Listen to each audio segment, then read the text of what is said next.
and that discovery is so important. I think so many people skip that, and women in general, because one, it's always go go go for women. Like women don't take a pause, right? Like they don't sit and think about these things, and then they also don't have the tools and support to actually go on that discovery, like and of finding yourself. Because I think when you become a mom in your 20s, and your kids are still like younger when you're in your 30s, you just never get that your eat pray love moment if you will, Yeah. to like sort of figure out life and figure out who you are. And I think that's what keeps a lot of women stuck in like comfort zones and boring jobs, and feeling like they don't have a purpose. So discovery is so important. Now tell us, how can busy moms make time for that discovery? Because it seems like there's not enough time in the day to begin with. And what can they do to reignite that spark and create some space for reflection?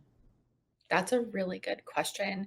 I don't think that self-discovery has to be something that you sit down and you dedicate so much time to. It can be carving out 30 minutes once a month or once a quarter. But the key I find is just really having an accountability buddy, right? Whether it's your best friend or a mentor or a boss or a coworker, and just having an authentic conversation with them. I'm happy where I'm at, or I'm unhappy where I'm at, and I'm looking for a change. And here are the things that I'm considering doing. And I would just love a touch point. It's almost like having a gym buddy, but for your real life. And if you have somebody who truly cares about you and your mental health and your well being and your success, like they're going to be happy to have those conversations with you. And for me, I was never the type of person who waited until I was in a crisis to have a self discovery. But I also am, I would say, a naturally curious person. And so I like to weave in opportunities for myself to be curious. And this could look like, if you're not a curious person, like opportunities for professional development. Mm. I use a professional development template that I have used for the last decade or so for myself, maybe more than a decade. Mm. And it's just, I revisit it once a quarter. I just have a meeting with myself for 30 minutes and I just see, what did I accomplish in this last quarter? Are my goals still true?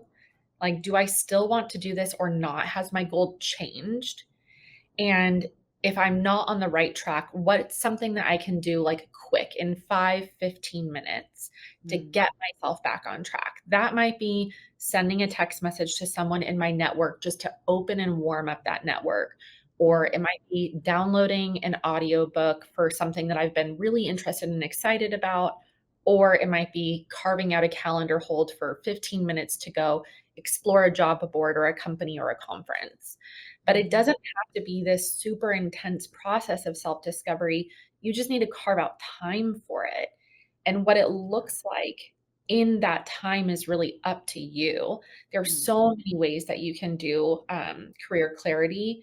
And one of the things that I typically start with before I even dive into the professional development plan is a 3-year manifesto. Mm. And I actually got this from a coach that I worked with a while ago. But you envision yourself. You think, if I wake up 3 days from today, what is true about my life? Not Mm. what happened over 3 years, just what's true on this day in 3 years. And everything down to the sheets that you wake up in, what you eat for breakfast, how old your children are, who is your partner if you have one, where do you live, where did you go on vacation. And then once you get to that, you go through a professional and you go through a personal, and you Mm. think, how close am I to where I want to be? And then what things can I do to help me get closer? How will I know that I'm making success towards this? How Mm. often do I need to make checkpoints for myself? Who Mm. will I include? And then you build a professional development around those things.